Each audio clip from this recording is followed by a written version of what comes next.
Este time do Flamengo de 2023 é o time mais apático, sem comprometimento, sem gana, sem vontade, que eu já vi vestir a camisa do Flamengo.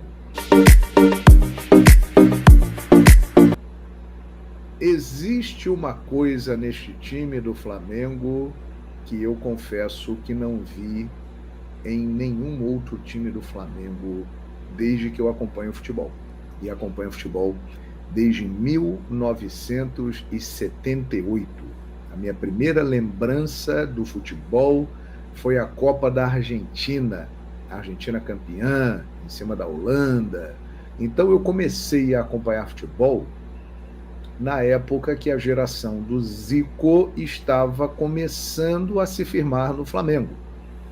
Né? Gol do Rondinelli, de cabeça, no final do jogo contra o Vasco, o Flamengo campeão carioca.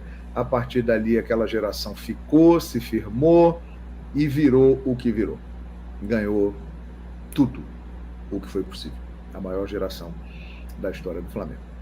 Mas eu também já vi e já narrei o Flamengo com times ruins, times bem limitados, times que de fato não condiziam com a história do clube.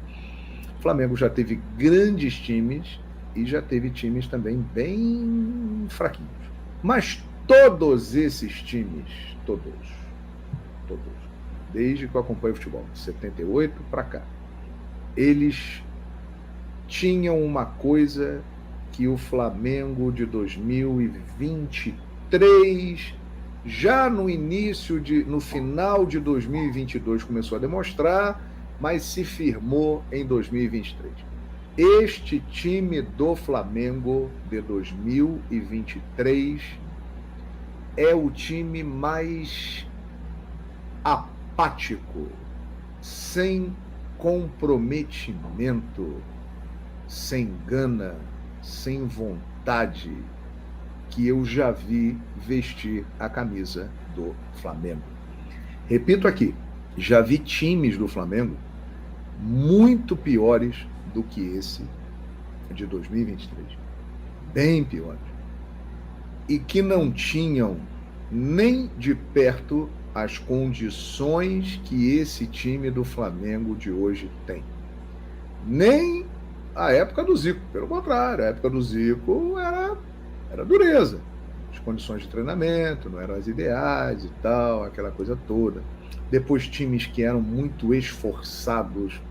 Mas o que eu quero dizer é o seguinte, mesmo com grandes times, esquadrões, e com times fracos, eu não me lembro de ter visto um time do Flamengo tão apático, desinteressado e muitas vezes mostrando uma falta de comprometimento como este time de 2023. Sinceramente.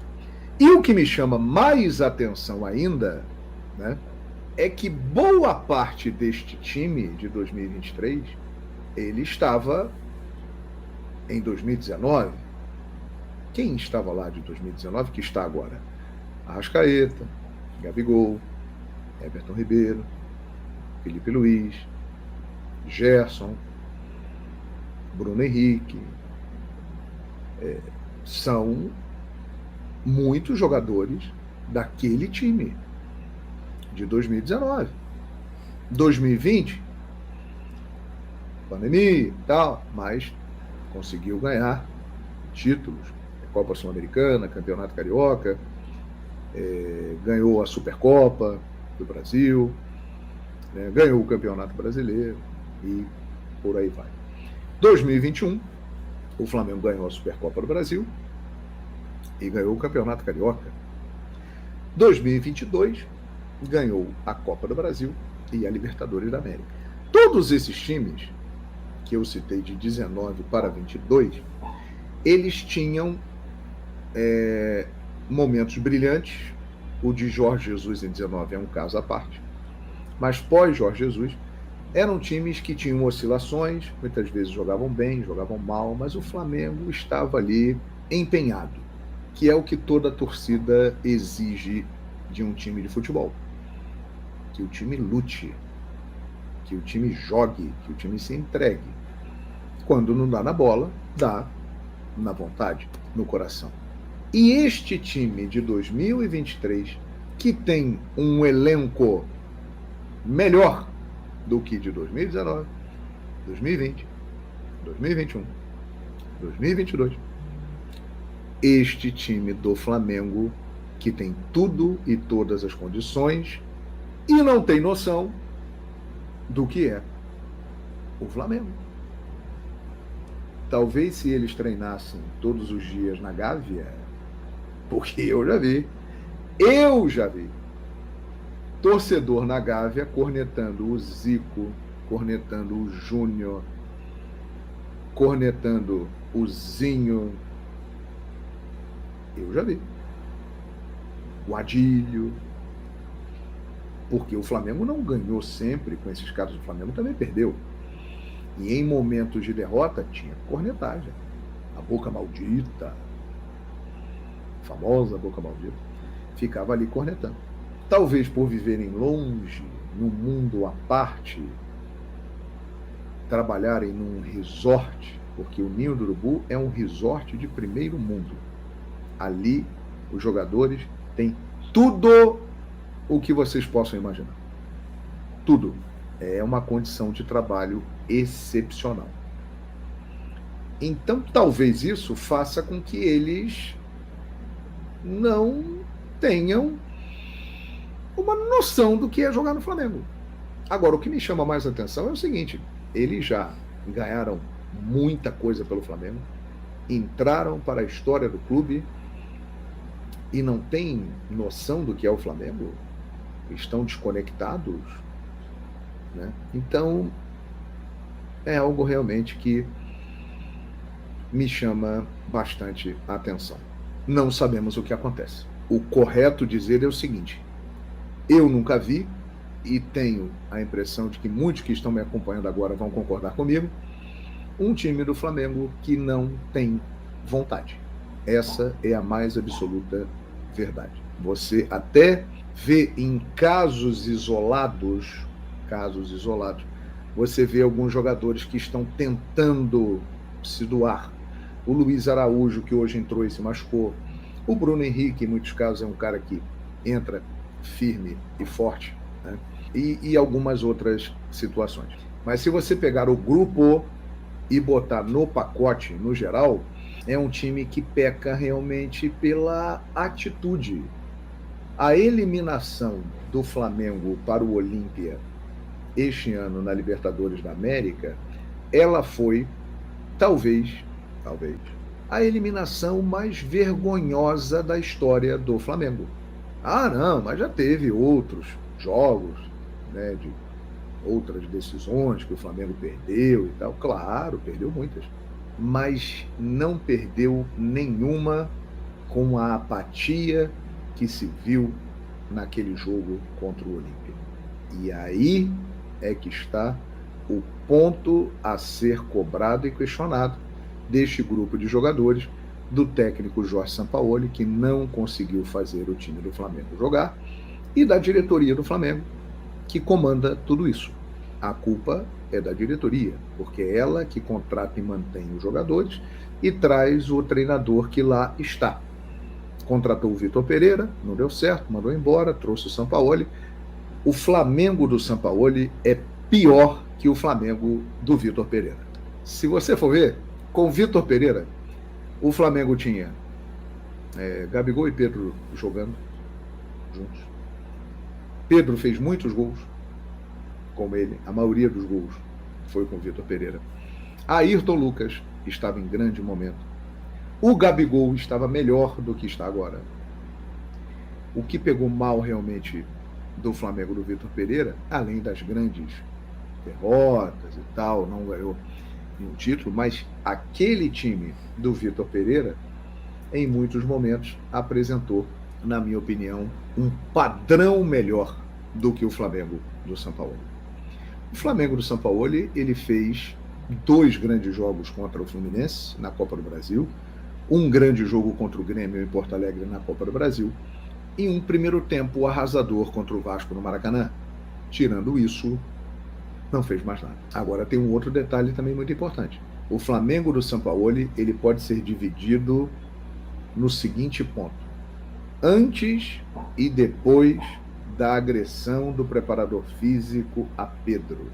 Está claríssimo que depois que houve a agressão, que o preparador físico foi mandado embora e que o Sampaoli permaneceu adotando uma postura neutra, não comprando o barulho dos jogadores e tentando apaziguar, como se diz por aí, passar pano, o Flamengo piorou muito, porque até aquela briga o Flamengo tinha 24 jogos com o Sampaoli com 2 derrotas.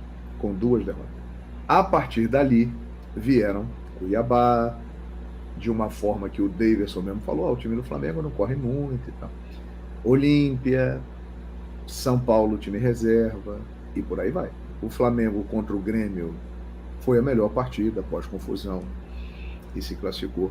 Mas a coisa piorou depois que o Flamengo teve o caso do Pedro com o preparador físico, e por consequência aí veio a briga do Gerson com o Varela e outras coisas mais. O certo é que o Flamengo está inteiramente perdido e sem força, eu tenho a impressão, para reagir.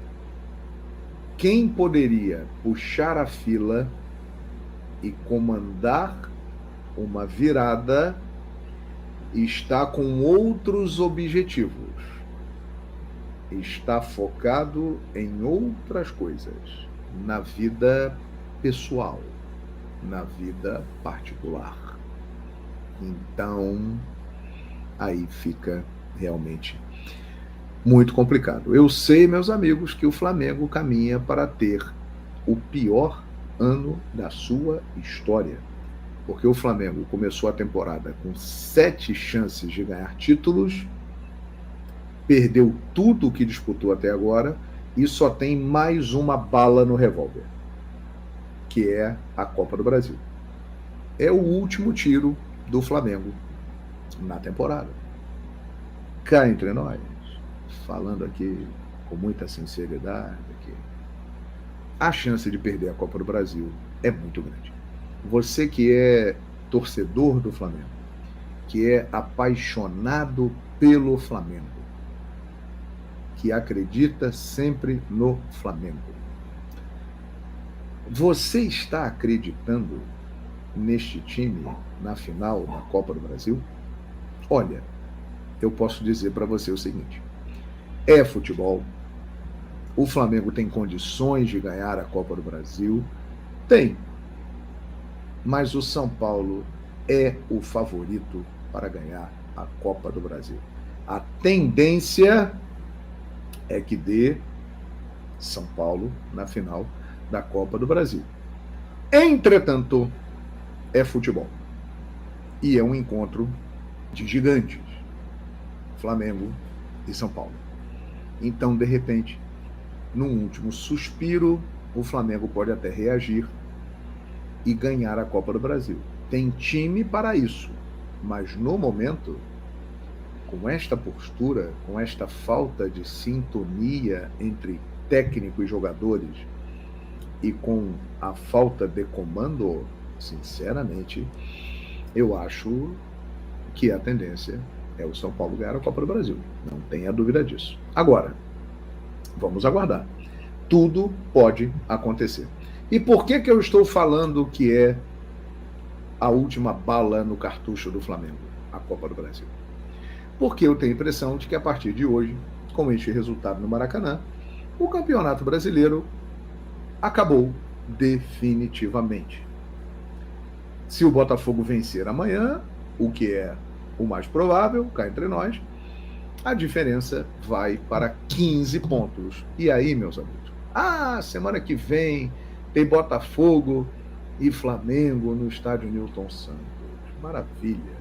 Aí o Flamengo vence, a diferença cai para 12 pontos, que é exatamente onde está neste momento que nós estamos conversando aqui. Então o Campeonato Brasileiro para o Flamengo acabou.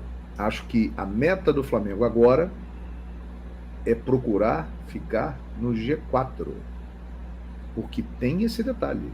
O Flamengo, se ele não ganhar a Copa do Brasil, ele vai ter que garantir vaga na próxima Libertadores pelo Campeonato Brasileiro, e para entrar direto na fase de grupos, ele vai precisar estar entre os 4 primeiros, a não ser que o Palmeiras, por exemplo, ou o Fluminense, um time que esteja ali entre os primeiros colocados do Brasileirão, ele ganha uma vaga pela Libertadores da América, sendo campeão.